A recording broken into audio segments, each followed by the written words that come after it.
Allez, vous êtes désireux de connaître le sommaire du Petit Servanais numéro 33. Allez, je vous comprends. Pierre Cid, bienvenue.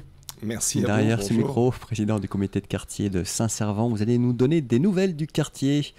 Alors tout d'abord, une excellente nouvelle pour vous, parce que vous avez encore raflé samedi, lors de la fête des corsaires. Dites-nous tout. Alors, lors de la fête des corsaires, où le Saint-Servant avait un stand où nous avons brillamment manié la lame pour exploser les théières anglaises sous forme de ballons baudruche, le quartier de Saint-Servant a encore gagné pour la deuxième année consécutive la fête des corsaires. Et donc, je crois que les Servanais ont pris goût à la fête, hein, parce qu'après la fête du Parc Bel-Air, la fête des corsaires, et puis à venir d'autres fêtes et d'autres activités sur Saint-Servant. Vraiment, c'est une belle année pour Saint-Servant, même si le temps était un peu maussade. Nous avons été épargnés, on a eu une très très belle fête des corsaires. Donc, merci d'ailleurs à l'organisation. Hein, c'est les corsaires malouins qui organisent ça avec une de leurs sections, la section de la fête des corsaires, qui est présidée par Roberto Fraga, que tout le monde connaît, hein, enfin que tout le monde connaît sous le nom de Capitaine Fracasse. C'est son nom corsaire. Et nous étions corsaire donc ludique. Corsaire ludique. Nous étions les boucaniers de Saint-Servant. Ouais. Et on a fait suffisamment de boucans en tant que boucaniers pour gagner cette fête. Excellent.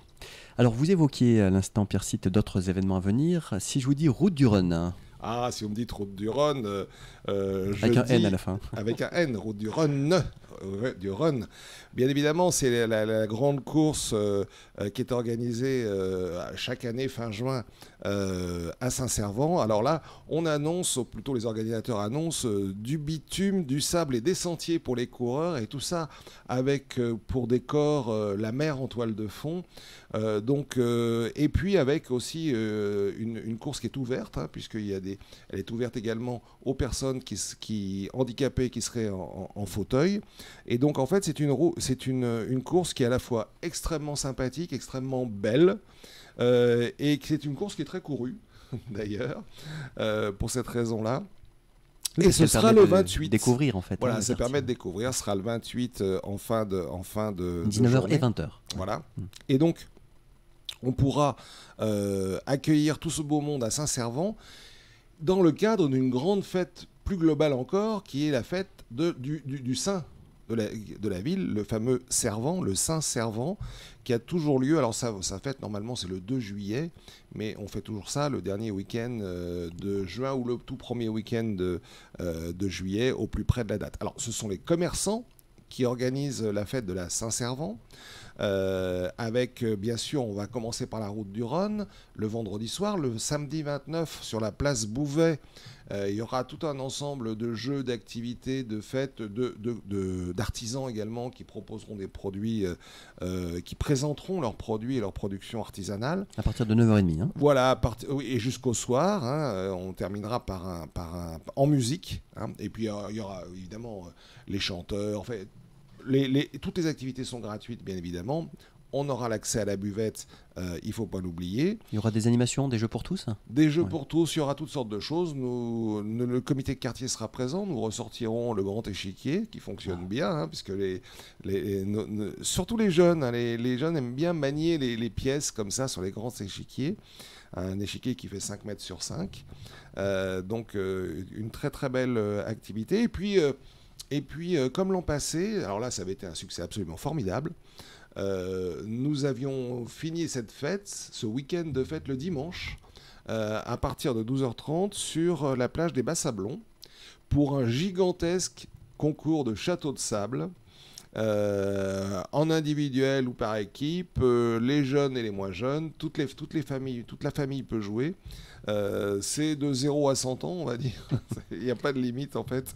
Donc là, c'est vraiment quelque chose de très sympa. Alors là, il faut absolument... Ne pas y aller serait une erreur. Et après tout, nous avons tous l'esprit bâtisseur à Saint-Servant, donc allons bâtir sur le sable. Non, c'est un beau week-end qui se prépare. C'est dans 15 jours, donc vendredi 28, samedi 29 et dimanche 30 juin. La Saint-Servant. On le rappellera bien sûr sur les ondes de Radio Parole de Vie. Pour la braderie de Saint-Servant, les réservations, c'est parti. Alors les réservations sont ouvertes. Alors vous savez que les réservations se font en ligne. Mais pour un certain nombre de gens, soit pour des raisons techniques ou autres, c'est pas toujours simple de s'inscrire en ligne. Donc cette braderie est organisée également par les commerçants, donc l'Union commerciale servanaise, qui gère l'ensemble de l'UCS, voilà, qui gère l'ensemble de la braderie. Mais nous participons avec eux en partenaire et en toute amitié, bien évidemment. Et nous les aidons nous faisons la saisie manuelle pour les gens qui auraient un problème avec l'outil informatique ou l'outil Internet. Donc ça, c'est tous les vendredis au local du comité de quartier, dans les murs de la mairie annexe, sur la gauche, au niveau du parking. À quelle heure ? C'est de 10h à midi, lors des permanences. Ça a déjà commencé, puisque les ouvertures ont commencé la semaine dernière, et nous avons déjà inscrit chez nous, on a vu 6-8 personnes qui sont passées déjà pour réserver. Donc c'est une facilité que nous offrons aux Servanaises et aux autres qui souhaiteraient participer, qui auraient un problème technique les empêchant de le faire par Internet. C'est noté. Voilà. Donc nos locaux sont ouverts. Alors nous le faisons avec grand plaisir, mais les auditeurs auront compris. C'est un peu compliqué pour les commerçants de recevoir en leur commerce des gens et de faire des papiers et de discuter quand ils ont eux-mêmes leur activité à suivre. Et c'est pour ça que nous sommes très contents de travailler avec les commerçants pour les aider. C'est l'aspect pratique, donc là, qui prime. Voilà, c'est l'aspect pratique. Et puis, on le dit souvent, mais nous aimons nos commerçants parce qu'ils nous font un quartier extrêmement vivant. Et un quartier sans commerce, c'est un quartier mort. Les commerçants, c'est l'âme du quartier. C'est là où on se rencontre, c'est là où on échange, c'est là où on parle de tout. C'est un lieu de vie sociale aussi. De lieu de vie sociale, etc. Donc c'est très important que nos commerçants se sentent bien à Saint-Servant. On les aime, on veut les garder et on veut qu'ils soient heureux chez nous. Allez, on parle tout de suite justement du côté de nos commerçants. Allez, du côté de nos commerçants. Une migration professionnelle, vous allez nous expliquer en interne. Alors oui. Alors là, ce mois-ci, nous avons souhaité mettre en lumière la brocante du luthier. Alors, tout le monde, ou presque, je pense, à Saint-Servant, doit connaître Pierre-Marie Leduc, rue Clémenceau, qui est un luthier. Alors, un luthier d'art, c'est un travail d'art, un artisan. Mais entre artisan et artiste, il n'y a pas une grande différence. Quelqu'un qui est capable de vous fabriquer tous les instruments à cordes frottées, un vrai luthier qui a une formation extrêmement poussée, qui a toujours été absolument enchanté de son métier, mais qui souffrait quand même d'une chose dans son métier, nous dit-il, c'est que son métier, si beau soit-il, il le faisait seul au fond de son échoppe, dans son atelier. Il avait envie de transmettre. Il a envie de transmettre, de voir du monde, d'évoluer, de plus être tout seul, parce que c'est un homme qui est extrêmement ouvert à l'autre. On ne ferait pas ce métier-là si on n'aime pas les autres. C'est pas possible. C'est un marchand de bonheur, d'être luthier. Et donc, il a souhaité évoluer dans son métier. Il répare toujours et il fait l'entretien des instruments, mais il a ouvert dans son magasin de luthier, il a ouvert 47 rue Clémenceau. Oui. Voilà, au 47 rue Clémenceau, une brocante. Alors une brocante plaisir. Il cherche le matin, il parcourt un peu les environs à la recherche d'objets qui racontent des histoires. Il cherche des objets qui lui parlent, des objets où il sait d'où ils viennent. Quand on va chez lui, qu'on trouve des objets, qu'on regarde les objets, qu'on touche les objets, on sait ce que raconte l'objet. Alors, c'est pour ça qu'on trouve de tout. Mais surtout des belles choses, souvent des très petites choses d'ailleurs, puis il n'y a pas besoin d'avoir des choses immenses. Et en fait, cet homme qui est extrêmement affable, extrêmement ouvert, a trouvé, je crois, l'occasion de marier à la fois son métier, qui est un métier où on est un contact intime avec l'objet, on le répare, on l'entretient, on le soigne.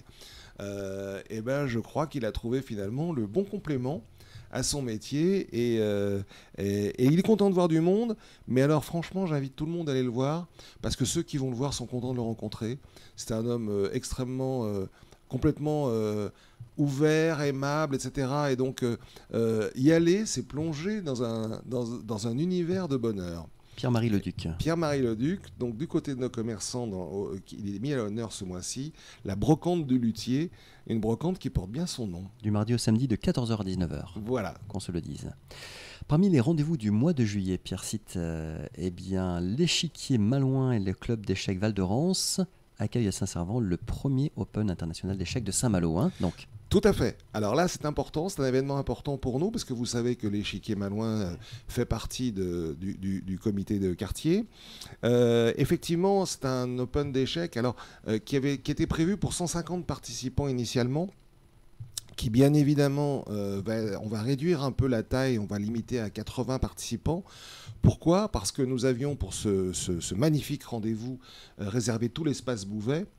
Or, le premier étage de l'espace Bouvet sera encore occupé par tout le matériel des élections, puisque par surprise, nous avons eu une élection législative et un deuxième tour la veille de cet Open international. Mais pour autant, ça reste un très bel événement.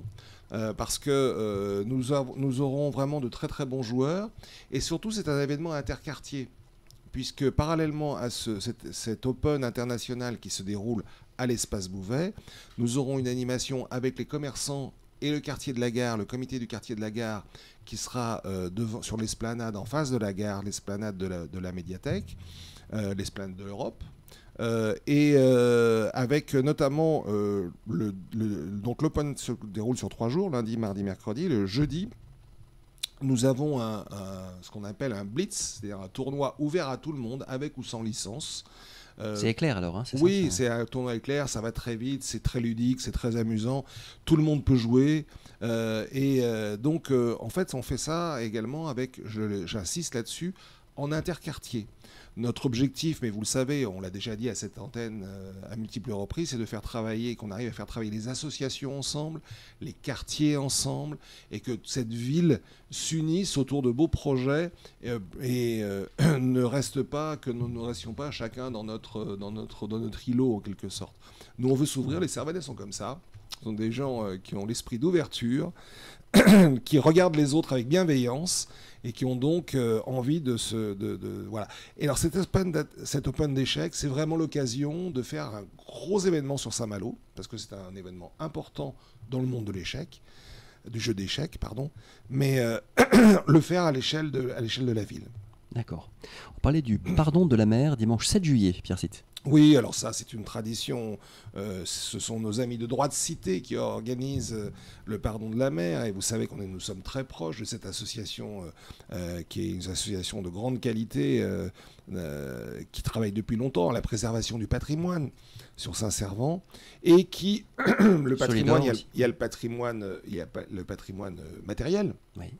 Vous parliez de Solidor, nos murs, nos pierres, mais il y a aussi le patrimoine culturel.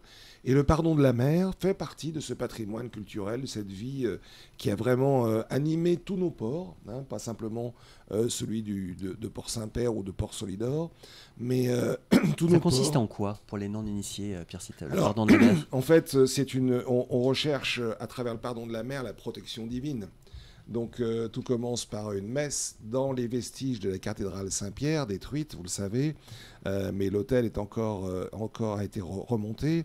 Et ensuite, en procession, les autorités religieuses s'avancent vers la mer, donc vers l'anse Solidor, pour bénir les bateaux et, à travers cette bénédiction, les protéger contre les naufrages ou les aventures de mer, quoi.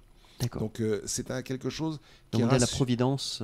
Chercher à se faire accompagner par la Providence et quelque part trouver un exutoire à ses peurs aussi, parce que la mer parfois peut faire peur. Les éléments, oui, les vents, les vagues. Les superstitions, la religion, la croyance en Dieu, ça c'est des choses auxquelles on peut se raccrocher quand on est face à des éléments si hostiles.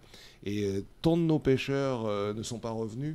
On peut comprendre que les gens recherchent toute protection possible. Bien sûr. Et marché nocturne des Bas-Sablons, alors les artisans créateurs tous les jeudis, hein, du 11 juillet au 22 août. Alors oui, alors ça aussi, c'est organisé aussi par nos commerçants, mais on participe un peu plus, hein, parce qu'on les aide activement.